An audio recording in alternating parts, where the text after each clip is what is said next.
बिस्मिल्लाहिर्रहमानिर्रहीम। Dear students, कैसे हैं आप? उम्मीद है आप सब खैरियत से होंगे।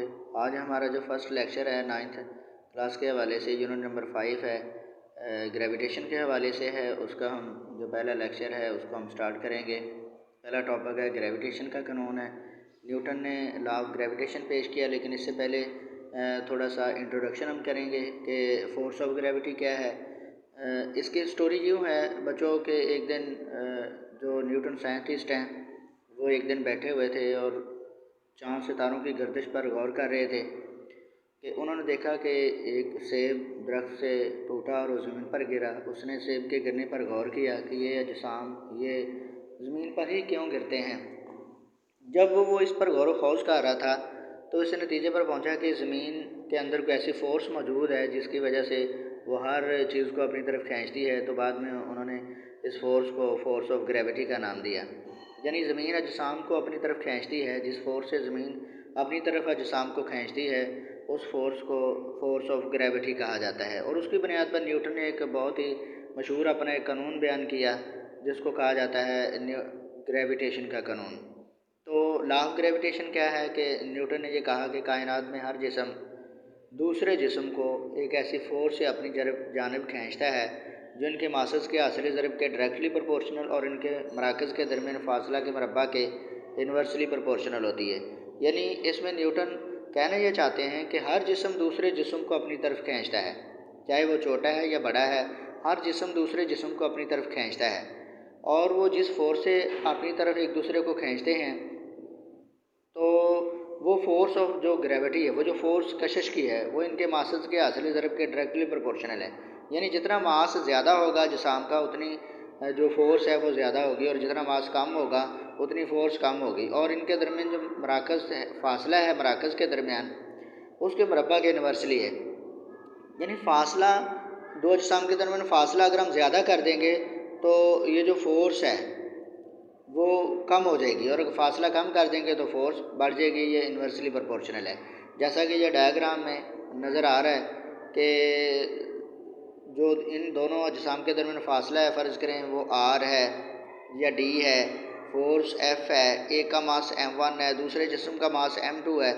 तो नीचे मैथमेटिकली इसको शो किया हुआ है कि लॉ ऑफ ग्रेविटेशन के मुताबिक f डायरेक्टली प्रोपोर्शनल है m1 मल्टीप्लाई बाई m2, और f equal directly proportional inversely proportional है फासला के, और फासले को d से ज़ाहिर किया हुआ है, यानी 1/d² है। फासला को मरबा के इन्वर्सली है।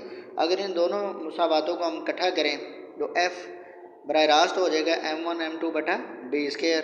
और यहाँ हमें मुसावात बनाने के लिए कांस्टेंट लगाना पड़ेगा, तो यहाँ g कांस्टेंट लगा हुआ है, कैपिटल G।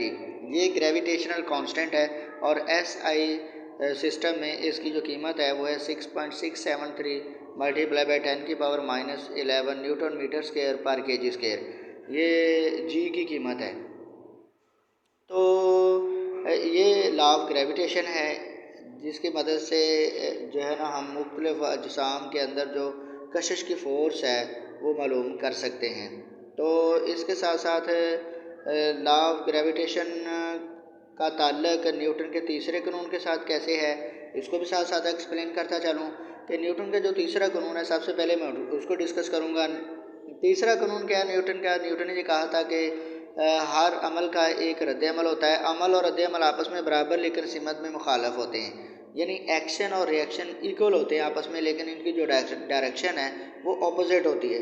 तो लॉ ऑफ ग्रेविटेशन में भी हमने देखा है कि एक जिस्म दूसरे जिस्म को अपनी तरफ खींचता है तो दूसरा उसको अपनी तरफ खींचता है। यानी एक अपनी तरफ खींचता है तो दूसरा अपनी तरफ खींचता है। एक्शन और रिएक्शन आपस में बराबर लेकिन डायरेक्शन उनकी ऑपोजिट है। तो इसलिए जो लॉ ऑफ ग्रेविटेशन है ये हूबहू समझने कि न्यूटन का जो तीसरा कानून है उसकी एक दूसरी शक्ल है, और ये लॉ ऑफ ग्रेविटेशन भी वैसे ही है जैसे न्यूटन का तीसरा कानून है। न्यूटन ने जो तीसरा कानून बयान किया था उसके मुताबिक लॉ ऑफ ग्रेविटेशन है। यानी कि देखें लॉ ऑफ ग्रेविटेशन में देखें कि m1 और m2 जो फोर्स है, m1 है और m2 दो मास है, दो अजसाम है, और वो फोर्स f से अपनी तरफ खींचते हैं एक दूसरे को। अगर एक जिस्म m2 मास m1 को उतनी फोर्स है लेकिन इसकी मुखालिफ अपनी तरफ खींचता है, लेकिन इसकी मुखालिफ सिमत में अपनी जानब वो उसको भी खींचता है दूसरे को भी, अगर मास m1 पर अमल वाली फ़ोर्स को एक्शन फ़र्ज कर लिया जाए और मास m2 पर जो फ़ोर्स लग रही है वो रिएक्शन होगी। एक को अगर हम एक्शन फ़र्ज कर लेते हैं तो दूसरी की जो फ़ोर्स है वो रिएक्शन होगी। तो ग्रेविटेशन की कशिश की फ़ोर्स के बायस एक्शन और रिएक्शन मकदार में मसावी लेकिन सिमत में मुखालफ होते हैं। ये बात न्यूटन के मोशन के तीसरे कानून से मुताबिकत रखती है, जिसके मुताबिक हर एक्शन का हमेशा एक मसावी लेकिन मुखालफ रिएक्शन होता है। तो इसका मतलब है कि लॉ ऑफ ग्रेविटेशन और न्यूटन का जो मोशन का तीसरा कानून है ये एक दूसरे से मुताबिकत रखते हैं।